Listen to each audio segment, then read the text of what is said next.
Well, welcome everybody to Hydroterra's latest webinar. We have a record audience today, which we're all excited about. We have got 490 registrants. This is officially a record. So congratulations to Allison Reynolds as our presenter for drawing such a crowd. The topic today is finding value in undervalued data using field parameters to identify groundwater and surface water interactions. Allison Reynolds is a hydrogeochemist and she's a senior environmental consultant at JBS&G. Thanks very much for joining us today, Allison. I would like to begin by acknowledging that we conduct our work across this great land, and for that privilege we would like to thank the traditional owners. Hydroterra respectfully acknowledges the Boon Wurrung people of the Kulin Nation where we are located today, and we pay our respects to their elders past and present. There's a picture of our presenter. A little bit about our presenter today. So Allison is a project hydrogeochemist and senior consultant in JBS&G's Sydney office and works across contaminated land assessment and approvals and environmental auditing. Within the contaminated land specialty, Allison's experience extends across assessment, remediation and monitoring of soil, groundwater, surface water and sediment issues. She began her career as a uranium geochemist for the US Department of Energy, focusing on groundwater characterization and remediation at multiple contaminated sites across the US. In her time with JBS&G, Allison has assisted with data interpretation, reporting and fieldwork and sampling design, including several PFAS investigations and remediation projects across Australia. Additionally, she is heavily involved in training for new graduates, focusing on field sampling methods and maintaining sample integrity. If given the chance, Allison will gladly tell you all about her love for environmental traces, isotopes in particular, and groundwater surface water interactions, ideally while showing you her latest Piper diagram. I'm sure she's going to show you at least one today. A little bit more about Allison. Where does a person like Allison come from? Well, she comes from Ohio in the US, where she lived in several small towns across Ohio as a child, developed a passion for rocks. So used to like collecting rocks, but also came from a family of teachers, so had a passion for sharing knowledge. She entered her studies with a view to becoming a science teacher, but was provided some great advice by a mentor to say, become a great scientist first, and then you can always come back to teaching. So Allison followed her passion, which was geology at the time. While studying geology, she was fortunate enough to do a unit in urban hydrology, and that really led to a passion for groundwater. Her studies and her isotope works, where she was involved in a laboratory there, led her to ultimately go to Canada for further studies. And fortuitously for her, whilst presenting at the Battelle conference, she met some lovely Australians who enticed her to come and work in Australia for JBS&G. So great to have you here today, Allison. Great to be here, yeah. In terms of, it's also great to have an audience, and we love your questions, as you know. So please log your questions in the Q&A, and Allison and myself will do our best to answer your questions today. So you use that Q&A button to do that. Why does Hydroterra do these webinars? Well, recently we've been at some conferences, and it's become apparent that people know more about Hydroterra as webinar producers than our core business. So I'm going to tell you a little bit about Hydroterra today. So we are monitoring specialists, and one of the reasons we put these webinars on is to interact with our customers. So we are a business that specialises in both monitoring technologies and the provision of those, as well as providing technical support to those. So designing monitoring systems, providing advice on how to measure things. Some of that advice is encapsulated in some of the slides today. So if you're trying to monitor and you've got a need for a bespoke monitoring system or that sort of thing, that's what the passion is behind Hydroterra, is to provide that advice. So we like to share knowledge, and we feel the industry doesn't share knowledge well enough. So we're in a nice position to be able to facilitate that knowledge sharing. We like to facilitate education, and I know Allison shares this passion, and she is doing that both in JBS&G and elsewhere. And we like to offer a leadership position in industry. So without further ado, I'd like to pass over to Allison. Yeah, great. Thank you, Richard. So today, finding value in undervalued data using field parameters to identify groundwater and surface water interactions. I will be talking about some other things as well, so you can see that here on the agenda. So first up, we're just going to kind of give a quick rundown of field parameters and what is normal, just kind of beyond the basics of it. We're also going to talk about making sure how you select the right equipment for the job, the right probes, the right sensors. Just a brief refresher on surface water for those who might not be super familiar with groundwater, surface water dynamics. And then we're going to talk about some other easy wins, which will include some Piper diagrams. And then I'm going to tell you essentially how I put all of this knowledge together in a case study at a former uranium mill to identify those groundwater, surface water interaction points. Next slide. So just a quick refresher on water parameters. So, these are collected via observations or water quality meters like a YSI or a HANA. They generally are broken down into chemical or physical. So you have pH, TDS, dissolved oxygen, oxidation reduction potential or ORP, temperature, color, odor, electrical conductivity, turbidity. The key ones I would say for me as somebody who is a hydrogeochemist is I'm really paying attention to temperature, pH, ORP, and DO as they're kind of controlling mechanisms for a lot of chemical processes in groundwater. And then next slide. Something that's not typically thought of as a field parameter, but I consider it to be, is standing water level. So that's, your water level measurements inside your well. So we're going to get into a little bit of that as well. Okay, so chemical parameters. I'm going to be giving some ranges here for pretty much all of these parameters. What I'm presenting is what is typical, and it's intended to be kind of a yellow flag indicator. They can be outside these ranges, but it's just something to kind of get your brain going.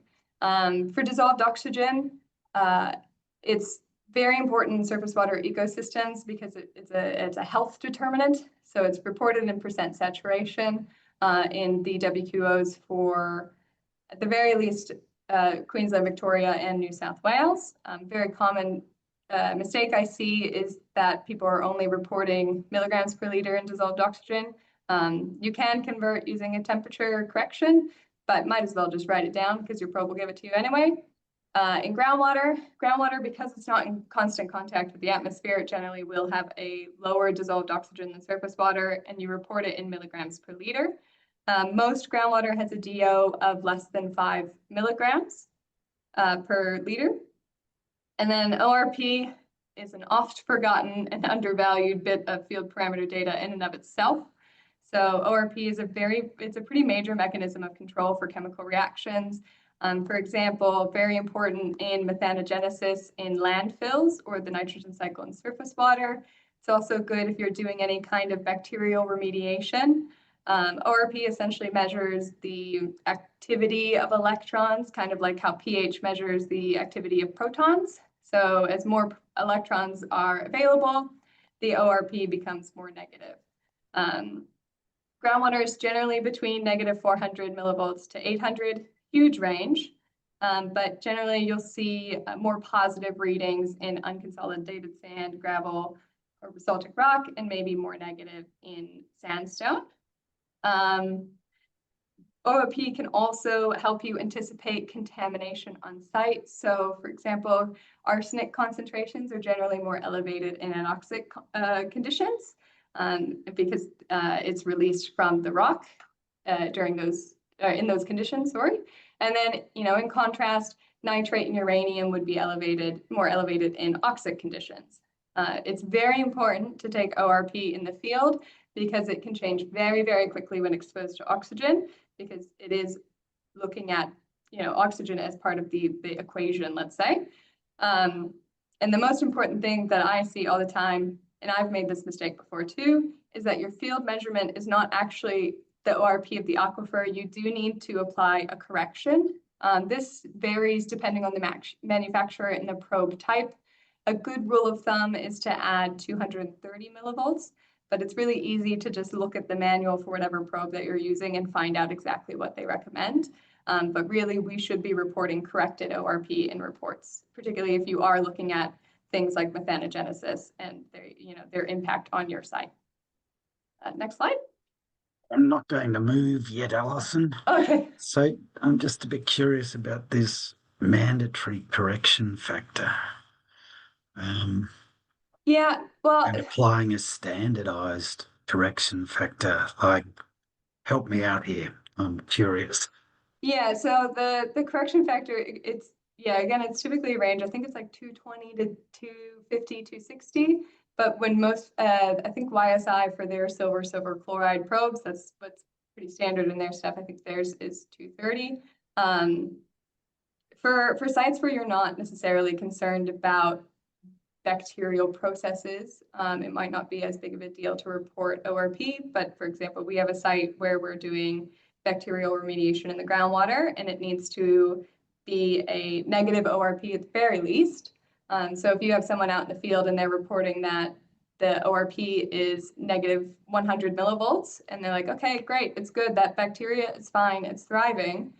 If you actually go and correct it later, you could find that environment might not necessarily be suitable to the chemical reactions that you need. And because you haven't corrected it when you're considering these things, you might be thinking that everything is hunky-dory and thinking, oh, well, these concentrations aren't decreasing as much as I'd like. And it's because you're actually outside of that range that you need. Okay, so I'm struggling a little bit. So I take my groundwater sample from my well. Yep. And we've got it in a flow-through cell. And we've got our YSI or whatever plugged into it, and we're measuring that reading. Mm-hmm. And we're getting our ORP numbers from that. Yes. And then you're saying we have to apply a mandatory correction factor to that. You should be applying a correction factor. I don't know. There could be probes where you don't need the correction factor, but the ones that I've worked with do require it. And again, that range kind of does vary a bit on temperature. Okay, it's good to check that. I might be ignorant. I haven't been in the field for a fair while, Allison, so thanks for that. One more question. So this statement about unconsolidated sands and gravels or basaltic rock versus sandstone. So my experience with sandstone is like groundwater's in fractured systems.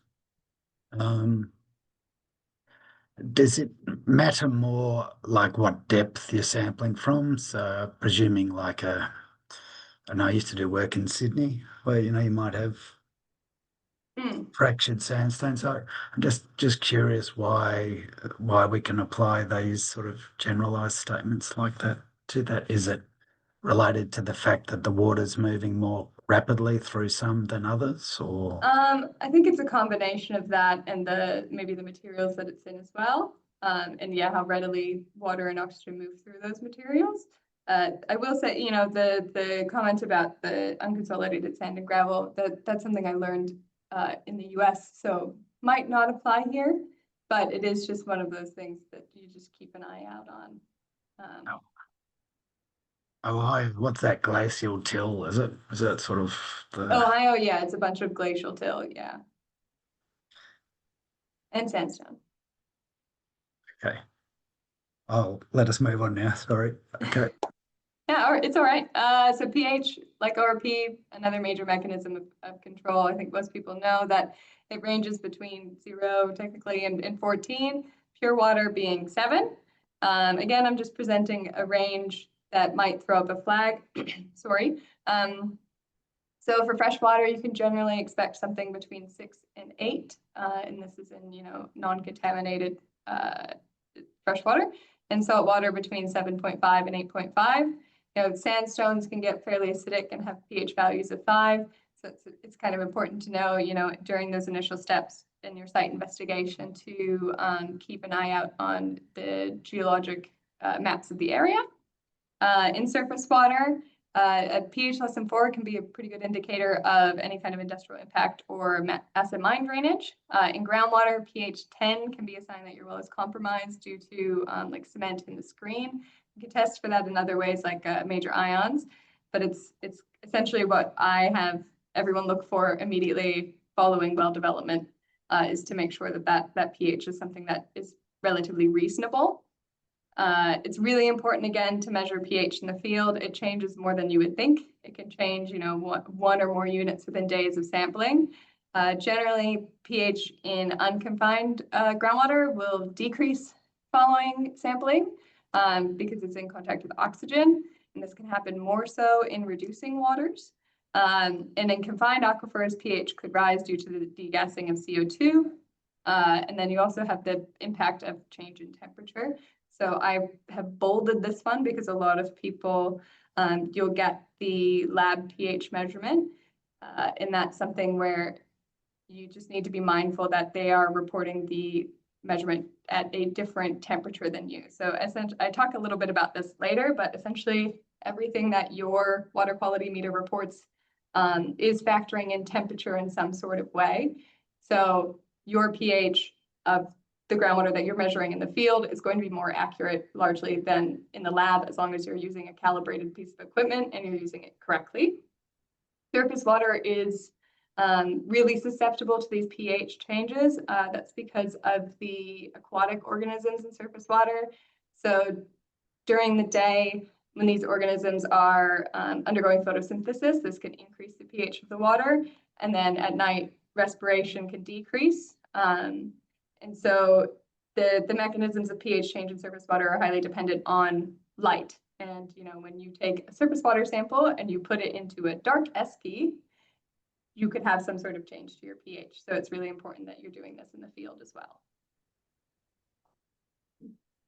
Just another example. So pH can change quite a lot on sites, and Allison's going to talk about some conceptual site models and the like later.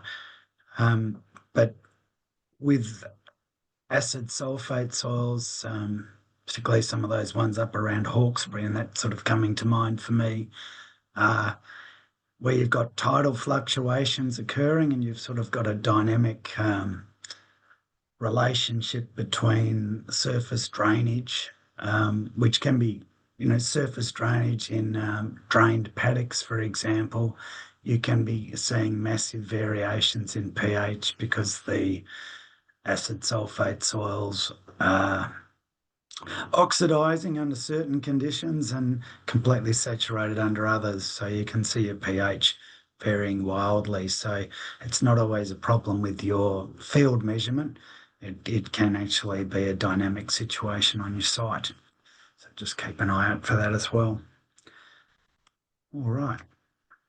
Just a quick overview of some physical parameters. So temperature is particularly important in groundwater surface water interactions. So I'll talk about that a bit more later. But in groundwater, particularly shallow groundwater, the groundwater should be, temperature is typically the average temperature of the region. So in Sydney, it'll typically be around 17 degrees Celsius, but we've had groundwater samples taken in the northern territories, where it's 35 degrees and you could honestly take a bath in it. This, it will depend on depth and could indicate thermal activity, but again, it's important because temperature can be a mechanism of control in some of these chemical reactions. Odor, naturally odorous. So this is just a few odors that I show the grads before they go out, just to kind of keep not an eye out for it, a nose open for, and can be an indicator of contamination. And then electrical conductivity, huge range here. Pure water is generally less conductive, and turbid water or higher TDS waters are typically more conductive. If you're getting readings below 100, just as a double check, make sure your probe is fully submerged. Sometimes the EC probe in certain water quality meters is a bit shorter than the other ones. So yeah, it's just making sure that cell is fully submerged. And then yeah, you could convert EC to TDS, but it's you kind of need to work out a correction factor for that. The correction factor for that depends on your ionic composition, so your divalent versus monovalent cations. So often when you get a water quality meter, they've provided a conversion for that, but it is variable based on water type. So it is important that you check that conversion that's provided in the units. Absolutely. And yeah, just quickly on standing water levels. So on the right, I've just included a video of an artesian borehole that was actually just in the Guardian this week. It was just something kind of fun. But essentially, most importantly with standing water is what you are measuring is a representation of the elevation of the groundwater table.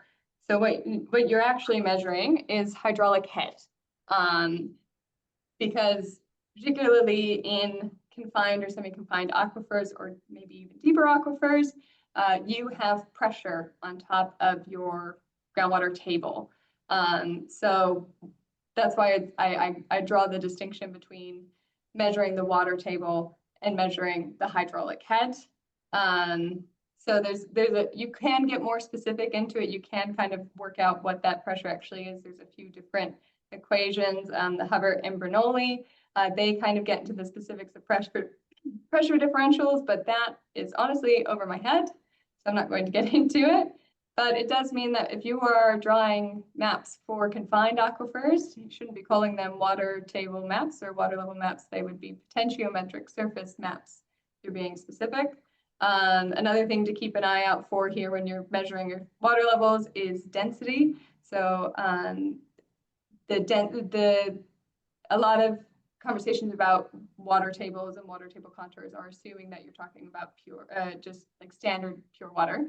If you're at a service station and you have LNAPL or something like that, that's going to impact your reading. And that's why there's a correction that you can apply for that.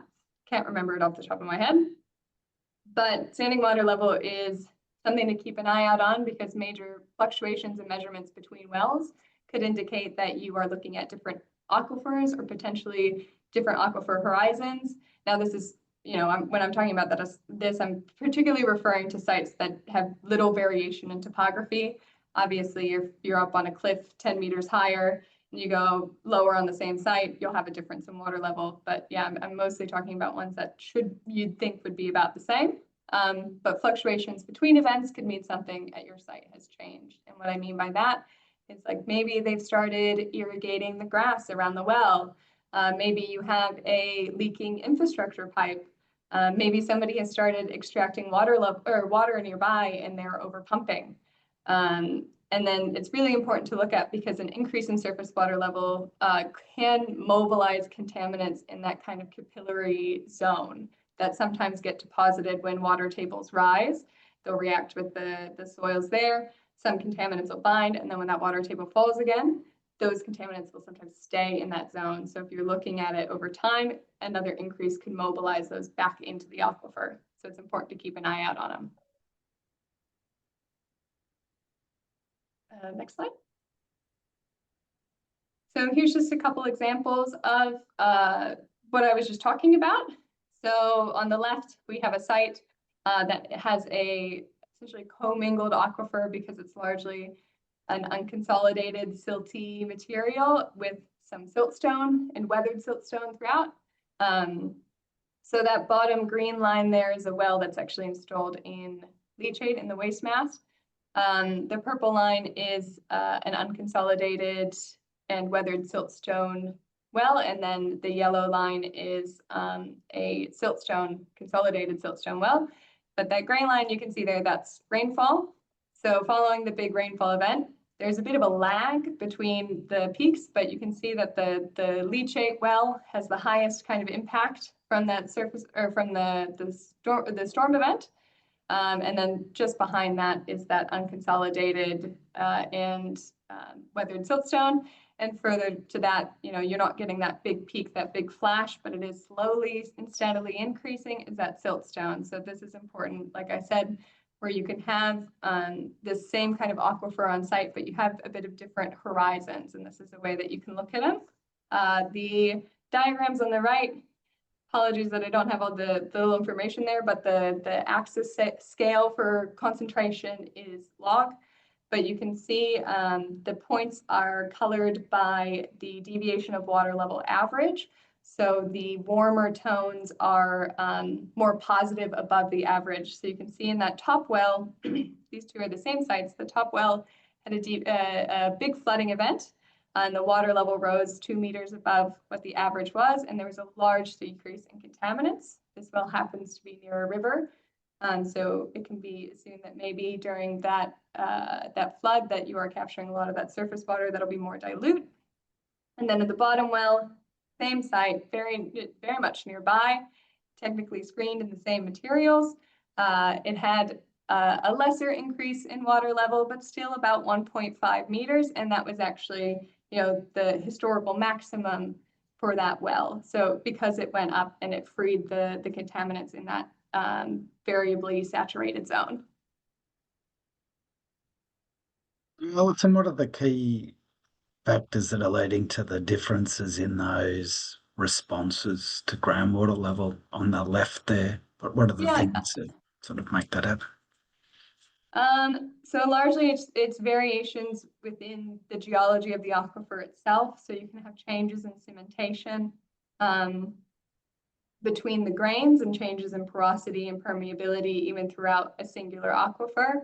Obviously, the more consolidated siltstone has a lower conductivity because it's finer grained, lower permeability, and that cementation, is limiting that permeability more than something that would be weathered and broken apart a little bit. So it's kind of helping understand the hydraulics within the aquifer, I guess. There's also just the depth itself, that you've screened. Yeah, Well, they're relatively similar in depth.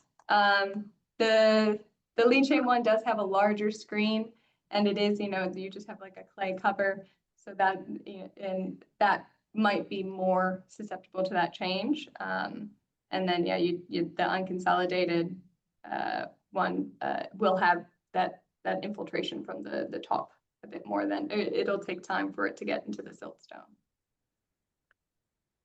From your experience, like you've obviously done a lot of this sort of hydrogeology, how were the modelling estimations of changes in water tables compare with your monitoring results? Like, do they pick up well these sort of recharge dynamics, or? If you've set up your model correctly, I would say that it should. That's why it's important to do the multiple runs and have the data to put into it.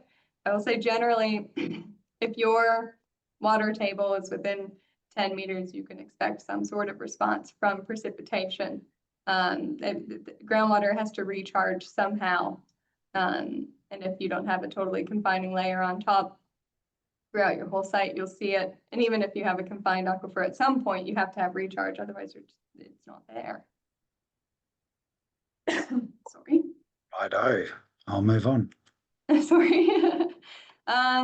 So just field probes, a couple of quick things. So, there's the the sensors, they're sensitive, that's their job. That means you really need to be on top of a few things to make sure that you're getting the proper reading. So type, you're selecting the right tool for the job. Not all probes are made for all waters. Some are better for certain conditions, like high conductivity waters, which Richard, I know you know more about. And then it comes to storage. So you need to make sure that you're storing your probe properly in according to instructions and keep it out of direct sunlight. It's not always obvious when something's gone wrong. So for example, pH probes need to be stored in pH 4 solution. I've seen a lot of people just kind of go, oh, well, I only have pH 7, or I only have DI water. I'll just put that in the cap. What they maybe didn't know, and what I only learned recently, is that if you store it in that kind of solution, it actually kind of affects I'm going to call it the communication in the membrane there at the bottom of the bulb. And it will slowly start to skew your results to more neutral. And, it's slow enough that you might not catch it until, you go to a site where you've always measured pH 11 water at one well and it's suddenly reading quite neutral. So it's really easy to mess that one up. And DO probes need to be saturated, the membrane ones. You can, if they dry out, try and reconstitute it, but I've tried it a few different times, and I would say I was successful maybe 20% of the time. So really just try and make sure that you're storing these things properly. For calibration, I say weekly at a minimum, with a more formal calibration done every 6 months. And that's where you essentially wipe all of the data, completely reset the probes, and then try it in new solution. And then if you're ever getting a reading that you think is a bit odd, or if you're on a site maybe where you're going from a pH 11 well to a pH 5 well for whatever reason, always do just a little bit of a cal check or a bump check. Just test a pH 7 standard or a 1413 EC, just to make sure that you're reading all right. And then, like I mentioned earlier, I tell the grads here that the first step in any calibration is to check the temperature, because if that's not reading correctly, you're wasting your time doing the rest of the calibrations, because everything else you're getting is a function of temperature. So it's arguably the most important measurement to get right. And then the other bit is just, cross-contamination. Make sure that you're rinsing and storing and cleaning any kind of material off of the YSI. And the big thing that I see a lot of people making the mistake of is sampling directly from the flow-through cell. That flow-through cell cannot be cleaned. It's not a piece of it's not a cleanable piece of reusable equipment. So if you are sampling, unplug the flow-through cell and just fill your bottle directly from the tubing. You can get these little valves that you just flick across and take sample from the line. I do want to add a couple of comments here. So from a legal standpoint, it's really important that you follow manufacturer's guidance on calibration. So there's guidance that sits out there that's generic, and then typically you'll find a line in there that equipment should be handled and managed in accordance with manufacturer's guidance. So as long as you're aware of what the manufacturer's guidance is and you follow it, you're in a pretty defensible position. So check your manuals or ring us up and we'll provide guidance which will be based on a specific model of equipment. So that's important because it protects you. Then the second part of the thing is the environment's different everywhere. And we've certainly had sites where you can deploy a sensor in the morning and it'll be coated in something by the afternoon and no longer providing you with accurate readings. And then you have the other end of things where you can deploy in nice clean groundwater and it'll be fine for months and months and months. So follow the manufacturer's guidance. First up is rule number 1. And then rule number 2 is get to know your site. Okay, so at the moment, Allison's mainly talking about the handheld side of things. As you move towards more of your sort of continuous monitoring things, You really need to be keeping an eye on that data, particularly in the first few months, cross-checking against, your handheld readings, cross-checking against standards, etc., to identify any drift that's occurring. Probably the most common question we get is, how long do I need to wait to calibrate my pH sensors? Well, it is very much site specific, and it must also be in accordance with manufacturer's guidance. All right, I've laboured that point enough, I think, Alison. I'll move on. Great, yeah, so I'm speaking of continuous monitoring. So the graph I showed earlier that was the water levels over time, those were measured from transducers, or they're also called loggers. So these can record changes in pressure, which is how we get our changes in water level, because again, water level is just a function of pressure. Then you can also measure temperature, pH, EC, turbidity. There's some other ones that'll measure more than that. And this is really good for improved long-term monitoring. It's good to understand, particularly when you have a shallow aquifer, how much it might vary. If you're going out and sampling every time at the same time, like every April, you might only be seeing one part of your site, and you might only be seeing it in one particular condition. So it's really good on these long-term sites to install a continuous logger. And it's even better at remote sites if you really want to go through the extra effort of setting up a connection essentially to the internet somehow. And that way you can monitor your site from the office. Again, very good for remote because, otherwise you're sending somebody out 4 hours, 5 hours, 6 hours to just go and download some monitoring events when you could just look at it at your computer. The other thing that I've been seeing a lot of, particularly going on right now, is auto samplers. So auto samplers can be great if set up correctly. So what they do essentially is they are set up to sample groundwater or surface water following a designated trigger. They're very useful for groundwater tracer tests. That's what I've used them for. I've seen them used a lot in mass flux assessments. The big thing key there is designated trigger. So making sure that you've done enough research on your site to select a correct trigger or an accurate trigger to get the data that you want. It's also really important to choose your location carefully, particularly when you're using it in a surface water context. They require a fair bit of space to operate. So it's one of those where if you are just picking your surface water locations from an aerial map, you might get out there and you find that there's not actually enough space to set it up. And then there's just certain setups that are better than others.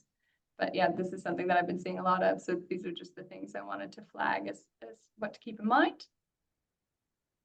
Just to clarify in that first section there, where we're talking about transducers. So transducers, if you look at that picture of the logger on the right-hand side, a transducer is actually it's got a diaphragm that flexes in response to pressure. So there's a little hole down near the bottom there, you'll see in the side. That's where water flows in, and it pushes up against that diaphragm and makes it flex. And the amount that flexes affects the reading that the unit takes because there's a little electric current that flows across the back of that diaphragm. It's called a piezoelectric surface. So I just wanted to clarify that transducers are used to measure pressure variations, and then loggers are measuring those readings and storing those readings. And there's a large variety of loggers out there. So Alison's correctly identified that you can get many different parameters with data logging in them. So so pressure transducers are used for the level side of things. All right, move on. Okay, yeah, just a quick refresher on surface water. So nearly all surface water bodies are some combination of groundwater, precipitation, and overland flow. The key things here are streams have what are called gaining or losing reaches. So gaining reaches are gaining groundwater, losing reaches are losing flow to groundwater. You can see it in the diagram on the right. Just as a flag, there's also, you can have losing streams where it's not directly connected to the water table. These are just kind of a couple of diagrams, but you can identify these gaining reaches by looking at changes in field parameters as you go along the stream, which is what we'll talk about in the case study. Again, you can look at temperature because that groundwater should be the average temperature of the region. So if you're going and you're doing stream sampling during either like peak winter or peak summer, you should expect a variation there. It'll often have a lower DO and a higher EC.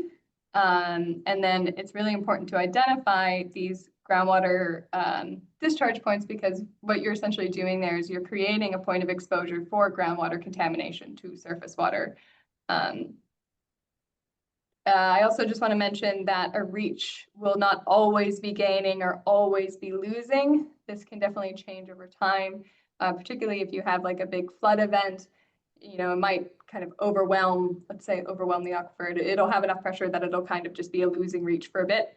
And then base flow is the stream condition without major contributions from precipitation. So this is another really important time to sample because one, this is likely when you're going to get your best chance at measuring groundwater discharge, because what you can do is you can go along the stream, and if you're finding intermittently dry spaces and then suddenly it's wet, if you don't see any kind of stormwater discharge or any other clear kind of surface water thing that it might be, or dried, you know, just a puddle of precipitation, it could be a good indicator of groundwater discharge. So it's important to understand what that base flow condition is for your stream. Next slide. Just quickly on surface water again, just a couple of hydrographs. So hydrographs are just a tool to look at changes in stream flow over time. Now this can be long-term, you know, over seasons, or you can look at it for just storm events. So these two are just kind of over storm events. Just something that you need to know if you're working in contaminated land. We're often in an urban setting, and this impacts the hydrograph. So you can see on the left, the green line is a vegetated, undeveloped area. So the rain will cause a relatively like slow and steady rise. It'll have a lower peak, and it has a longer lag time. So you can see that that increase starts later than it does for the red. Urban hydrographs are often referred to as flashy because it's a very quick peak. It's a higher peak, and that's just due to typically a lot of like the hard stand and runoff that you're getting in urban areas. You could also have the stormwater discharge pick up.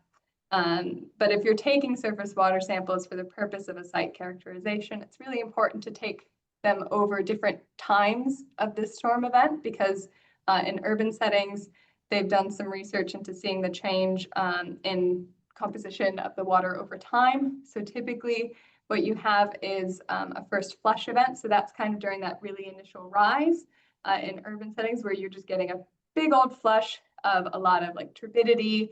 You can get a big increase in nitrate. You can get a change in EC, all of these kinds of things. So it's important that if you really want to understand what's going on in your system and you really want to classify what's going on in your surface water, that you are taking samples during this, what's called the rising limb. That's before the peak. Then you have the peak. And then when it's falling, it's the falling limb. And you just want to make sure that you're getting some at different times. And then you're also getting that base flow. Next. But wait, there's more. I know I've been talking a lot, but I just wanted to give you another easy win because I promised. It's the use of major cations and anions. So major ions, I feel like aren't sampled very much because they're not, typically considered a contaminant. So a lot of clients would say, why are you asking me to take this? But it's a very cost-effective way to better understand your water. It can identify variabilities within your aquifer due to the different like sedimentation changes like we talked about earlier. And it can help determine points of groundwater discharge in surface water because a lot of times they'll have some variation in their chemical composition. And then basic interpretation of anions and cations is easier than you think. Results can be plotted on Piper stiff or Stoller diagrams. Most can be made without proprietary software. I know it is proprietary, but I know a lot of people use ESDAT. ESDAT offers some geochem diagrams. As long as you collected the data, it'll convert it to milliequivalents per liter for you, and you can get Piper diagrams and Stoller diagrams from there. I won't be showing any of the Stoller diagrams. Nothing against him. I just find the other two a bit more visually interesting for presentations, but Next slide. I just saw on the Piper diagrams the software you use to generate those. Which package is it? I use Grapher just because I like the control that it gives me. I also use those for stiff diagrams, but yeah, SDAT does do Piper diagrams. There's also some free Excel sheets out there where you can do Piper, but they can be limited in the number of samples. I think the one that we've found only really does up to 10 locations maybe. Worries. And then this is just a quick explainer for Piper diagrams. If you're just like, I can't do geochemistry, that's not my background. Piper diagrams and stiff diagrams are wonderful because they are square peg, square hole, round peg, round hole. So they really are just that children's toy. So this first example is of a stiff diagram. So you can see that the cations are plotted on the left and anions on the right. And essentially what you're looking for is what shape it's making. So the groundwater is on that top left. And then we had two different surface water features in the site where we were trying to figure out, is it groundwater? Is it getting it? What aquifer is it discharging from? How much is coming from downstream? But yeah, on the left, top left is groundwater, and then right and bottom are surface water. You can see that a lot of them kind of have this hourglass shape. In the groundwater, there's another one that's kind of a bit skinnier on the top. I'm going to call it a beaker because it's got a big bottom and skinny top. And you can see that at the bottom one, there's a surface water that does look more similar to that one. So, maybe these are the different connections throughout. However, what's really important with these, if you go to the next slide, is that you are comparing these on the same scale. So if we put them all on the same scale of milliequivalents now, you can see that they're a bit different. They don't have as many of these ions present in the sample. This is really important, this is the key strength, I would say, to a stiff diagram, because Piper diagrams don't necessarily consider the impact of the actual value of the milliequivalents per liter. So that bottom diagram is the correlation, is it, between the groundwater and the surface water? Is that what you're saying? The bottom one is just a different surface water feature. Oh, sorry. So what we saw from this one is that top right surface water is probably getting a little bit more groundwater than the other ones, just because it does have that higher amount of cations and anions, and it does share a similar kind of shape. Sure. The next page is also another stiff diagram, because I'm gonna give you a heaps before we go into the case study. This is just another example: square peg, square hole, round peg, round hole. We had an aquifer that is technically one aquifer, but two different aquifer horizons, just because it was an alluvial deposit. You're going to have paleo channels or areas of higher flow within one aquifer. And so we installed wells in kind of that shallow horizon and that deeper horizon. And our big issue is just off-site, about 10 meters below the site level, there was a spring that is accessible by livestock. So what we did is we took cations and anion samples from the shallow, deep, and the springs, and we were able to determine what's actually discharging at that spring is the deeper aquifer. And that's just because, again, you're seeing kind of that I'm going to call it an arrow. And then the shallow aquifer, you can see that it's largely kind of that hourglass shape, but there is an arrow in there as well. That is because these are aquifer horizons. There is some level of vertical connectivity between these units. It just varies by location. Next page. And then here's a couple Piper diagrams. I'm going to keep it a bit simple. So the one on the left is at a site, is at a landfill.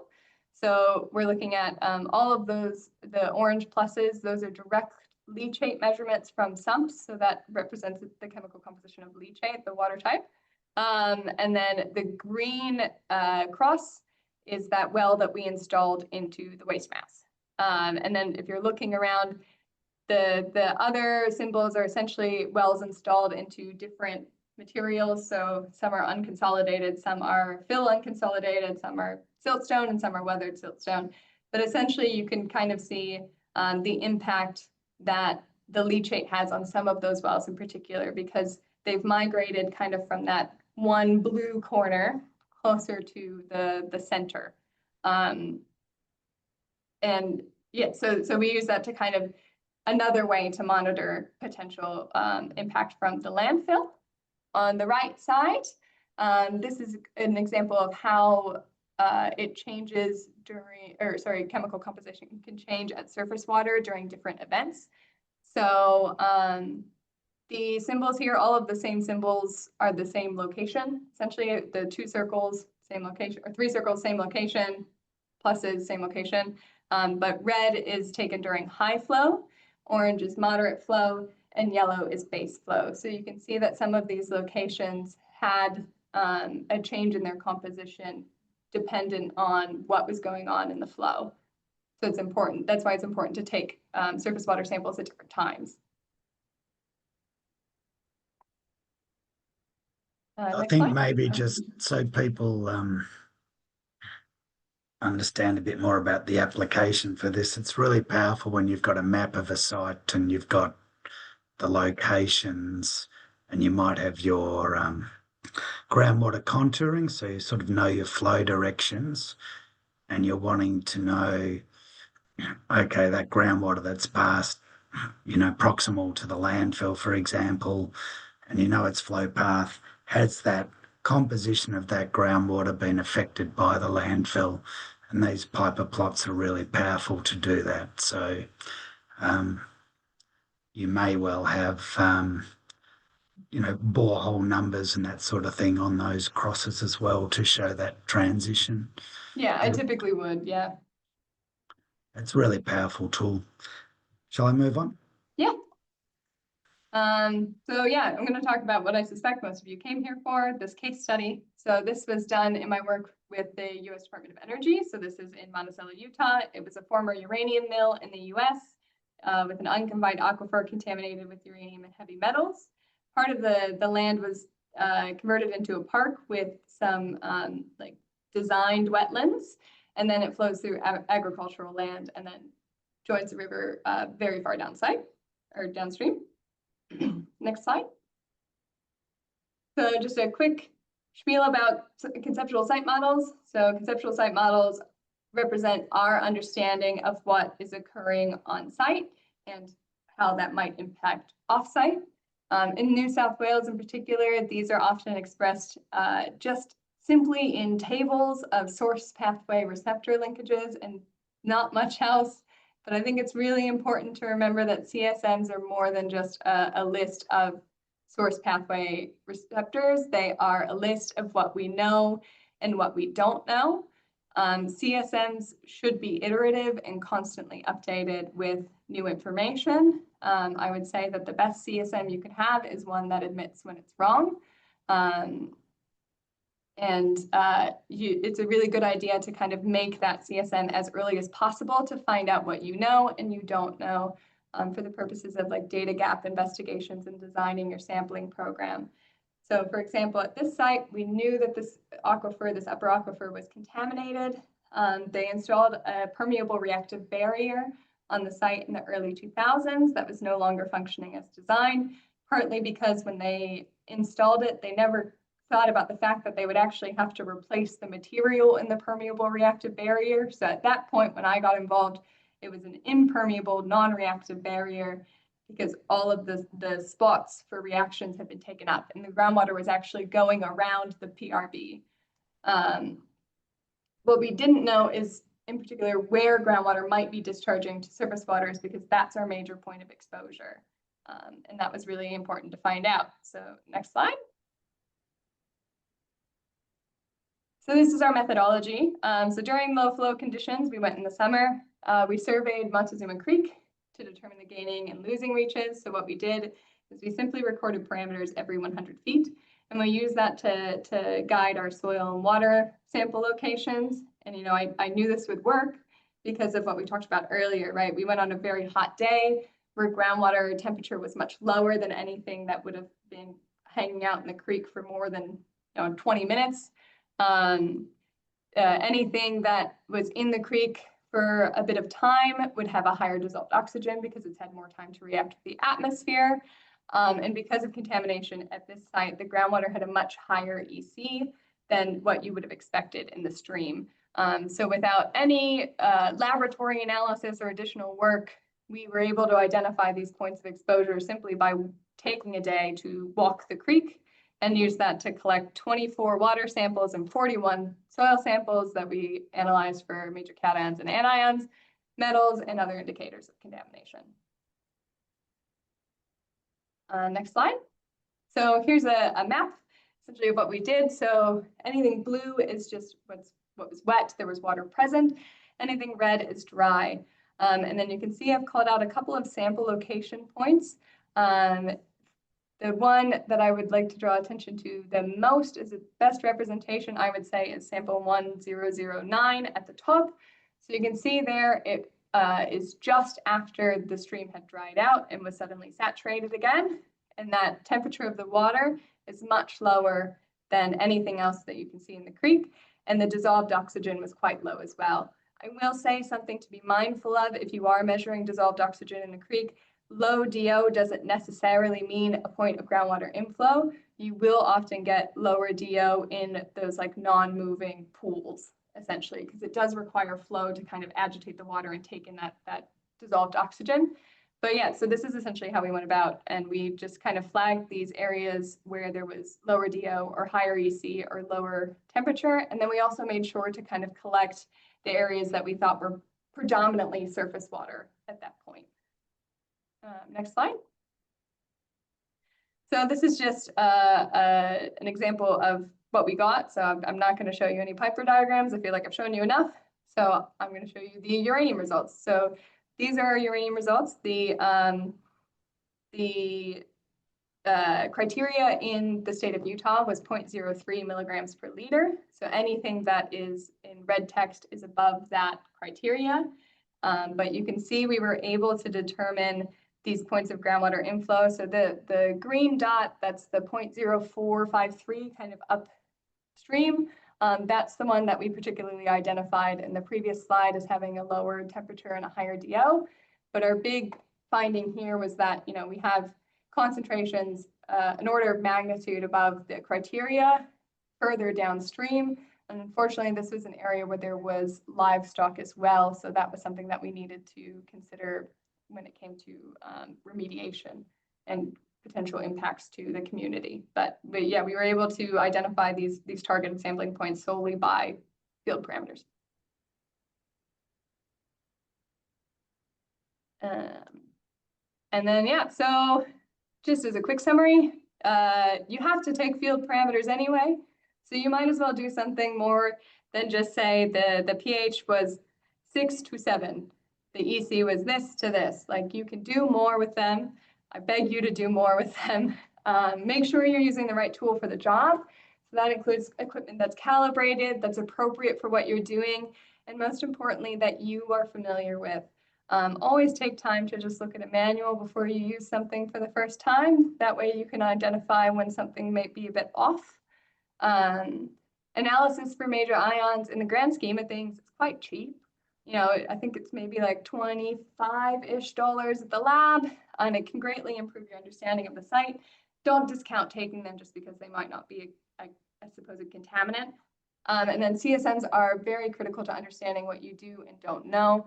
So really try and think of them beyond those SBR linkages tables. Yeah. Allison, that was great. I think it's a really good point about these low-cost indicators that we're collecting, often anyway, can be used to really enhance that conceptual model. So really appreciate that. We've got a lot of questions that have been coming in, so I'm just going to charge straight to the early bird questions. Oh yeah, there's I am presenting at IAH as well. I know you are, Richard, too. So I did want to give myself a little plug. But yeah, if you are going to the International Association of Hydrogeologists conference in Melbourne in 2 weeks, I am presenting about visualization software at complex sites. So make sure you go along. It's here in Melbourne. It's readily accessible to those of you who are in Melbourne. All right. You ready for this, Alison? Yep. Number one, would stable isotopes also be useful?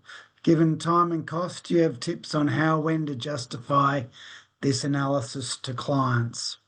I love stable isotopes. So I would,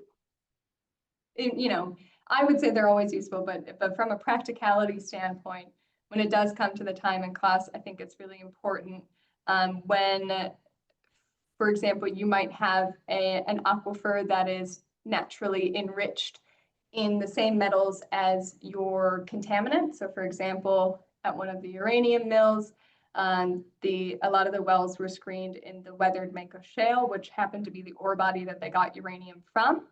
And then we were trying to determine what parts of the aquifer on site were contaminated from actual mining activity and what just had uranium there just from the contact with that weathered shale. So because uranium isotopic composition changes during processing, we were able to determine which parts of the site were actually like natural background. So I think it's really good on sites where you might have, contaminants that are pretty similar to your background materials.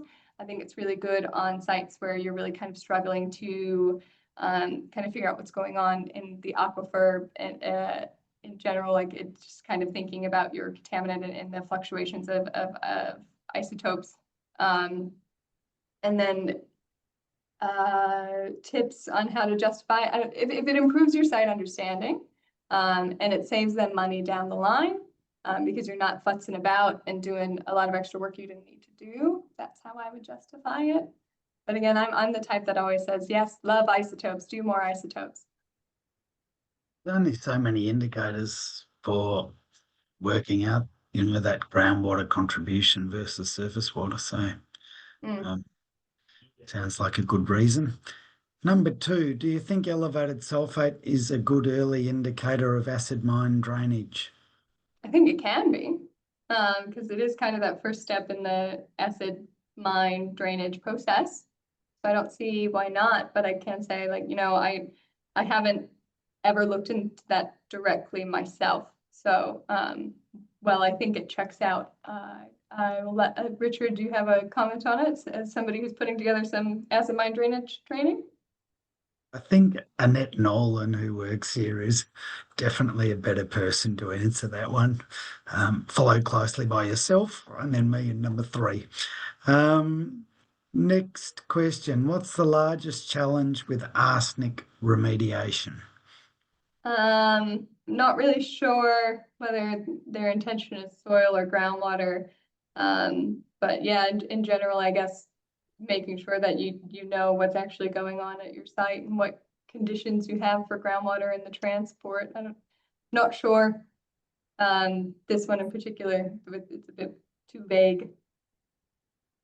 There's a fair bit about this in the previous webinar. If the Okay. person who raised that would like to have a look at that, I think that was a good summary. Number four, can you talk about how calibration issues may impact usefulness of field measurements? What level of accuracy is required? Yeah, so if you are improperly calibrating your equipment, then it'll definitely impact the usefulness. That's why as you go, for example, pH, pretty common to see, you want that calibrated solution to be within 0.1 generally of your solution. So if you have somebody who's, they stick it in a pH 7 solution that you have no reason to suspect is out of date or anything like that. And they're saying, oh, it's reading 7.5, but I've stuck it in the calibration solution. That's a 7. They could be overlooking some issues that could be with the probe or anything like that. So I think, yeah, it's making sure that you calibrate it regularly and making sure that the people that are calibrating it know that there is that potential range. I think it's typically 10% is a good idea, but it's the closer the better because 10% can start compounding over time. At the second part of this, what level of accuracy is required? Well, yeah, with the calibration, I would say like about 10%. For or well, pH 0.1. And then I guess in the field, pH always 0.1, ORP, I typically don't bother too much with the decimal places, same for EC. And the big one, I guess, for me is standing water level, is I don't record to the third digit, just because you're already dealing with a well casing that might be a bit difficult and stuff. And I think it's attributing accuracy to something that is a bit too inaccurate, I guess. Okay. Number 5, how representative are field measured ORP readings considering issues highlighted by groups such as the US Geological Survey? I will say I haven't looked at what the USGS has put out about ORP readings, but I absolutely will after this. But I would say that field measured ORP is going to be the best ORP measurement you can get, again, provided you're using the proper probe and that it's calibrated properly and things like that. Because as soon as it's in contact, particularly with groundwater, with the atmosphere, that reading's going to change. So maybe around this ORP one, I'll have a read of that as well, and we might come together and just send out to the attendees just a bit of clarification around that. I've had a few surprises today myself. So that sounds like it's an area that we could provide some guidance on. Number 6, what are the industry accepted multi-probes that provide reliability and accuracy? I know that we use YSI tools here a lot. I've seen HANA's used as well. But again, that reliability and accuracy largely comes down to following the manufacturer's guidelines and making sure that you're calibrating correctly. Richard, do you know any others or recommend any others? Look, I think best just to give us a call. We have a broad range in our marketplace. In our rental, we use YSI and AquaRead, but I think we've probably got 8 different suppliers of multi-parameter water quality sondes. Some are better for marine applications than others, and some have higher sensitivities. So it's best to have a chat. A company like Pyroscience, for example, is really research level for used on barrier reef and that sort of thing. So I could talk for hours about that, but I won't. I think what I would say is Hydroterra exists to provide you with trusted advice on this side of things, and sometimes we get asked to design monitoring networks and provide a design report. We have professional indemnity insurance that underpins that. So that's sort of where we enter into the world of advice. So there's a lot in it, as you've seen from today's presentation. So just give us a call and we'll help you choose the right thing to use. Number 7. When delineating a PHC, it's PHC plume. What's PHC? Petroleum hydrocarbons? Maybe? Okay. Do you have experience of using geoprobe to collect grab water samples and screen? Not with hydrocarbons, but we did use this back in the US for a uranium site, essentially because it was another paleo channel, the bane of every hydrogeologist's existence, where we had a well network that seemed adequate. We had delineated our plume, and then they installed a well, over a kilometer or so down gradient just to check right before spring, and it had a hit of uranium. So we did a big program where we went out and we did transects of grab samples from the subsurface and then use those results to eventually inform our well network. I actually do love grab samples. If you can manage to get it budget-wise, I would recommend it, but I will say I haven't used it for hydrocarbons. All right. Number 8. If not already covered in the webinar, I think we did cover it a little bit. Can you recommend suitable data management software? We use ESTAT. My previous job used Equus. I will say that they all have their shortcomings or downfalls. I haven't found a perfect data management software yet, but I find that, you know, Equus and ESDAT both got the job done. So either of those. Both of those are pretty strong in the chemistry side of things and the field parameter side of things. Yeah. Number 9, can you also, does Equus do those Piper plots as well? Or I'm not sure. I don't, the license that we had at my old job at the very least did not have any kind of options for that, no. But that was a bit ago. They maybe added it. I don't know. all right, number 9, can you provide an opinion of reliability and accuracy of redox and DO measurements?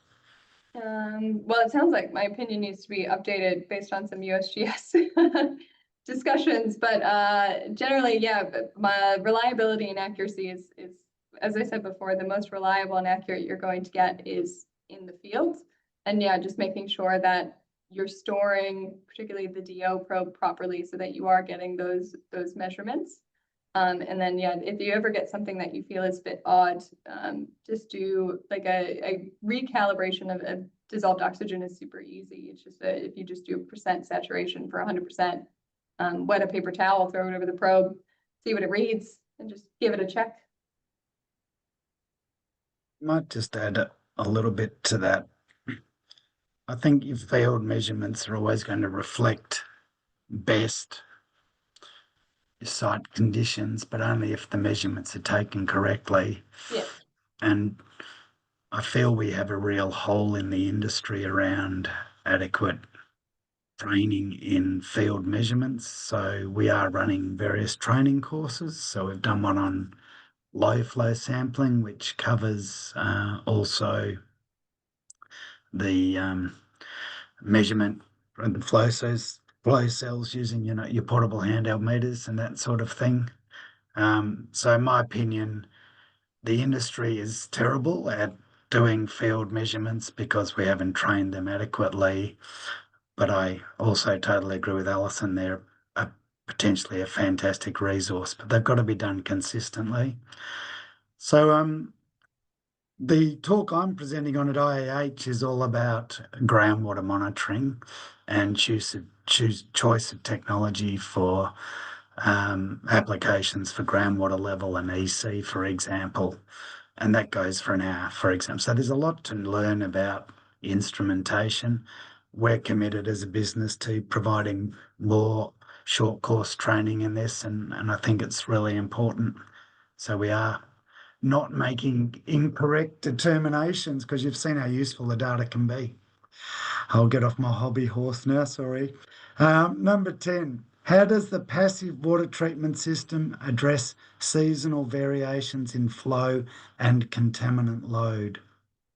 Not quite sure what in particular this is referring to, but I would just say, like, for water treatment systems, it's just when you're in the design process, it's important to account for potential variations in flow and contaminant load. So that's, again, just going in and making sure that you have samples of water chemistry over time, is what I would say. And yeah, try and find, if you're doing something where you think it'll be impacted by surface water flow, yeah, make sure that you go out there and you look at the contaminant load and the general speed of flow in different climatic events.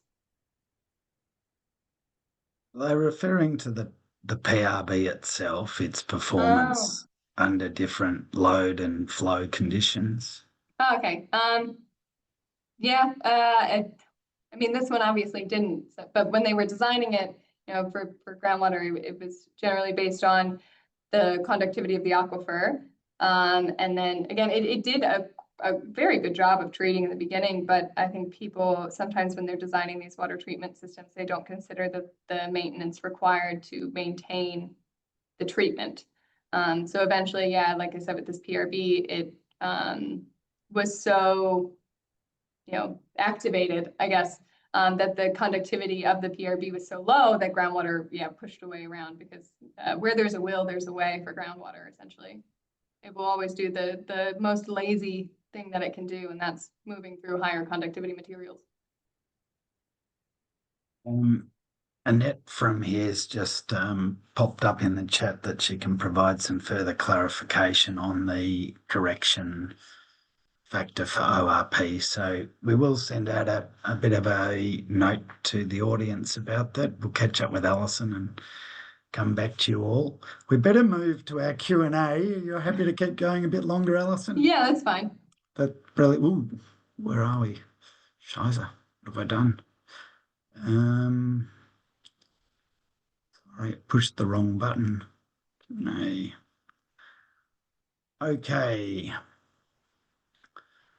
Why is DO for surface water measured in percent and measured for groundwater in milligrams per litre? At least for surface water, I think it's just because a lot of the water quality indexes look at percent DO from an ecosystem standpoint.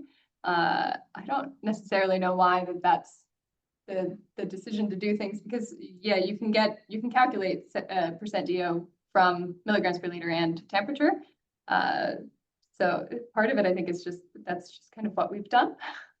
I don't know. I don't know if there's a specific reason. Do you know of one, Richard?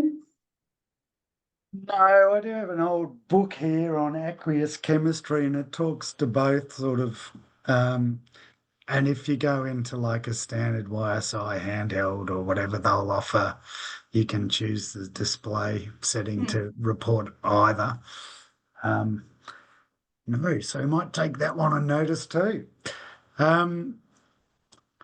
Then there's a question from Samantha Watt. What about applying a correction factor for samples taken in situ? So YSI down the well. So I think that's in response to my comment about in the flow cell. Does the same logic apply down the well?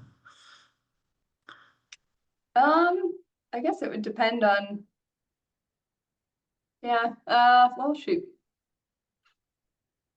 When it comes to like ORP, I assume that's in particular. It's hard to say. I think the correction factor is largely due to the way that the probe operates itself. But yeah, I've not stuck a YSI directly down a well, so I'm not totally sure. I also do know that not all ORP probes do need a correction factor. There are a few different ones. So sorry, that's probably not terribly helpful. I think we're both going to have to, I'll look at that after this. Hi, Alison. Can you talk to the use of hydrosleeves and field parameter collection, especially ORP? What issues have you encountered? Yeah, hydrosleeves can be tricky just because I find that they're not always installed correctly. Obviously, you want to target the mid-screen, but I have found a lot of people will maybe preemptively open the bag when they're testing to make sure it's in the aquifer by just like pulling it up. And then you have kind of stagnant water in there. So if you have a site where you've done like regular kind of low flow peri-pump, bladder pump sampling, and you're doing hydrosleeves, I would say definitely compare your historical field parameters to what you're measuring in the hydrosleeve. Other than that, I like to use DO as an indicator that the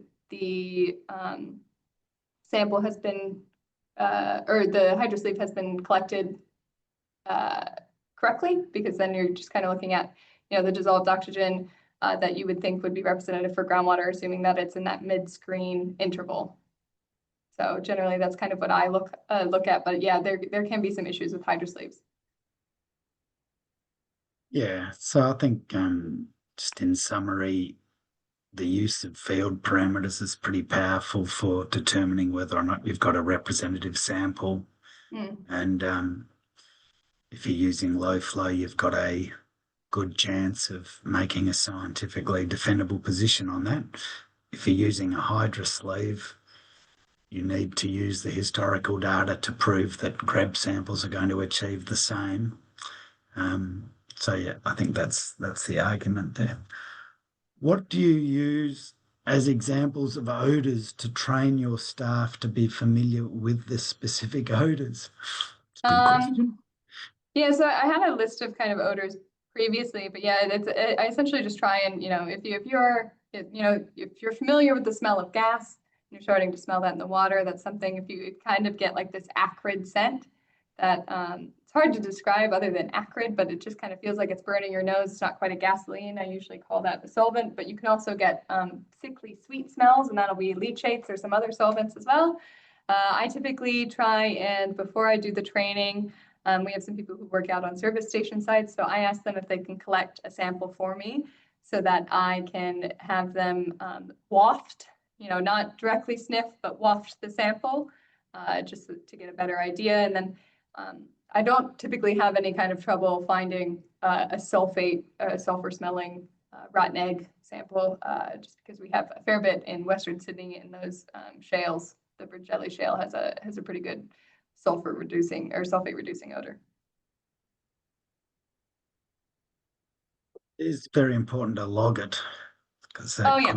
quite often that's a very powerful field indicator for things. Simon Grimes looks like a man with some good knowledge on ORP. Some information on ORP discussion if you want to clarify. An ORP measures the voltage as measured by the chemistry of the cell used, normally silver to silver chloride. The correction is to change the redox potential to a hydrogen cell basis and should then be expressed as EH in millivolts. Some meters do the correction automatically, hence confusion, unless consultants are really clear of the basis. Yeah, so I guess, yeah, some of those silver chlorides, I think they technically report ER. And then, yeah, you're converting it to EH. But I don't know what meters already have the correction applied off the top of my head. I think that's part of my job to check. Thanks for that clarification, Tom. Joel Robertson, how often do you recommend samples or data results be recorded for best results?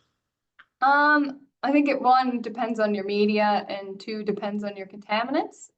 Metals, generally, because they're quite reactive with the geologic material, they might move a bit slower than something like PFAS, which moves very quickly.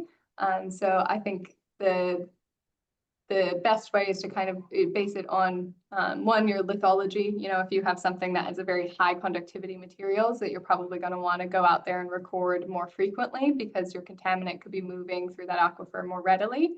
If you have something that's a lower conductivity, you could probably get away with less.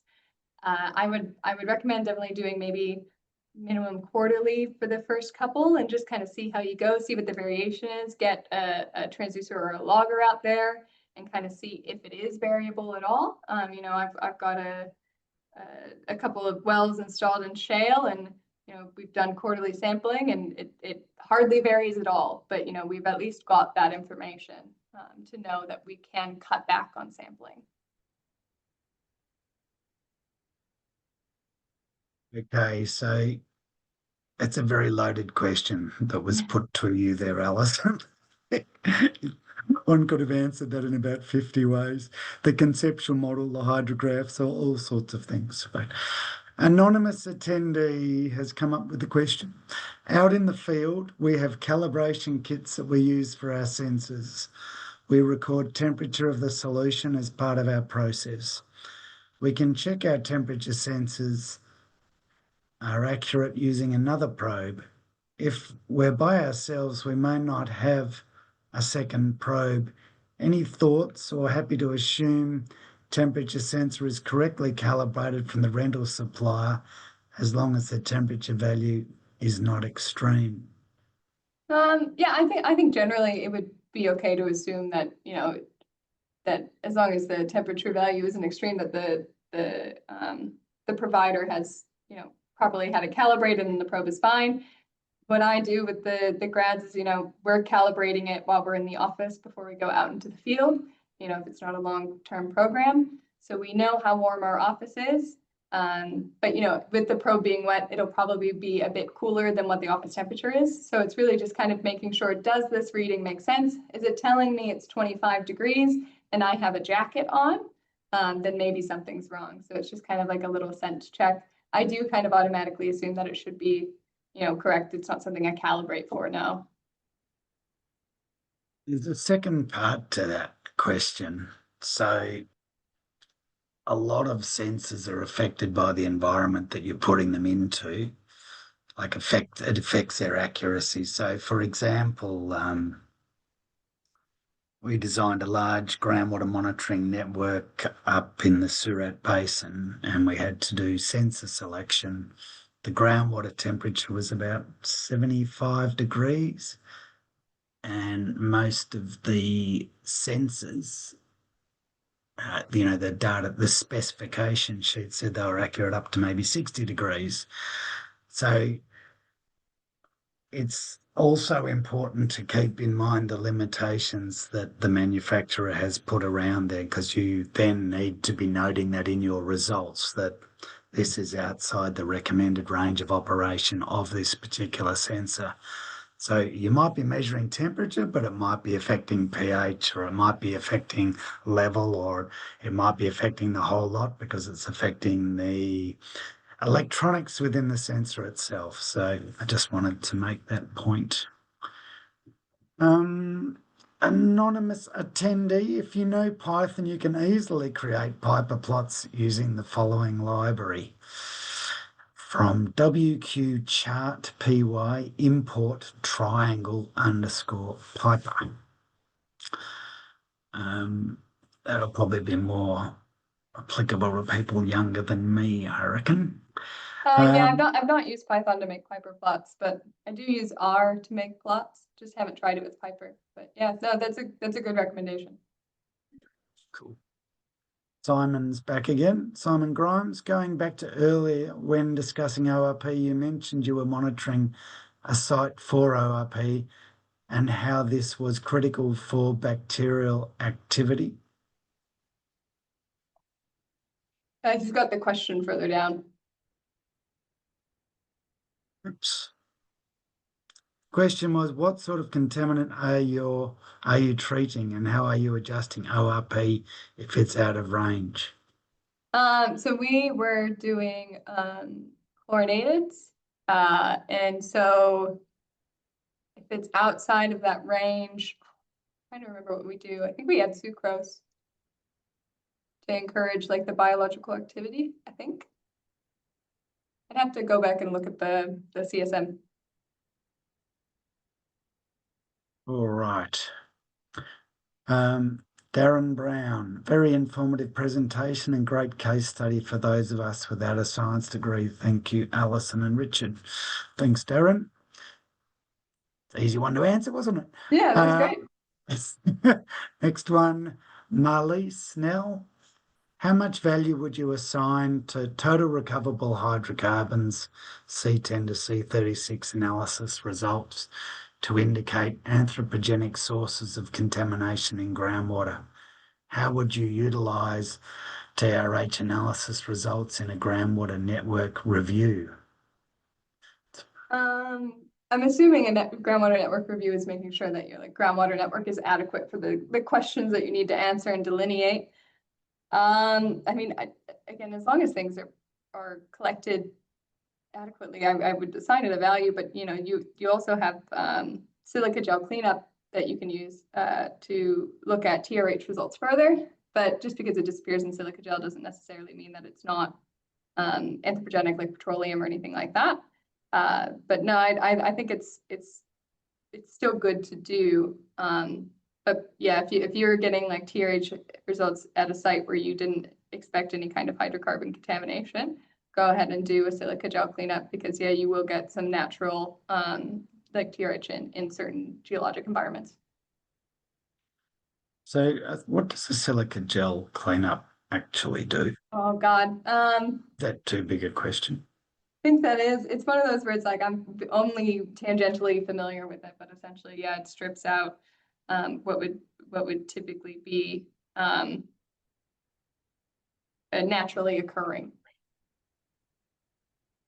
Okay.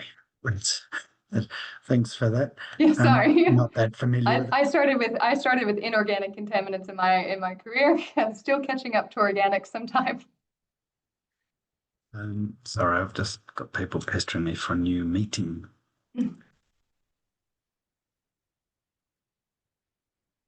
Okay, so back to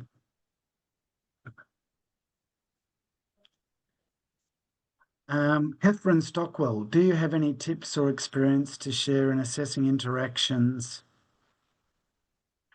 between groundwater and surface water, commas, brackets, seawater at the coastline, and in particular with island environments? Fortunately, I do not have experience with it. Again, I started my career very landlocked, so I haven't done too much with it. I would say similar, obviously EC might be a bit out considering the saline water, but yeah, just maybe particularly looking at pH, DO, and temperature instead, kind of valuing those over others. And then I guess if all else fails, do a tracer test, inject a tracer into the groundwater and see if it appears in the surface water. Just make sure that you warn the surrounding communities that you're doing that, so you don't get a bunch of questions of why is my water pink or green or something like that. We've certainly had experience monitoring various parameters and associated in those sorts of scenarios, particularly on some of the sand islands that are being mined and that sort of thing. So if you're happy for you to reach out. Why are water samples submitted for lab pH analysis if field pH is the most accurate?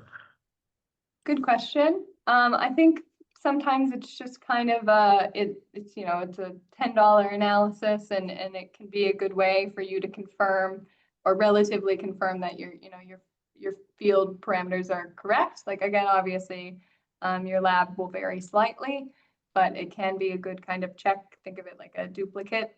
But yeah, if it came down to it and you had to pick a value to choose as representative, I would say that you use the field parameter. There's definitely times where I've had a probe that might be, acting up, or I have reason to believe that it's not functioning correctly, and a bump check's not working. So I'll send all the samples in for lab pH as well, and then just kind of compare them and see what's reasonable, and look at my historical results as well and see if they kind of agree. Next question. Is there literature or a field study you can recommend that summarizes some of these field parameters for acid mine drainage field testing? I can't think of anything off the top of my head, but I will say if you're looking, things from the USGS or in general, like environmental departments in West Virginia and Ohio, because they have so much acid mine drainage, they put out a lot of information. And a lot of it is I would say digestible to the public.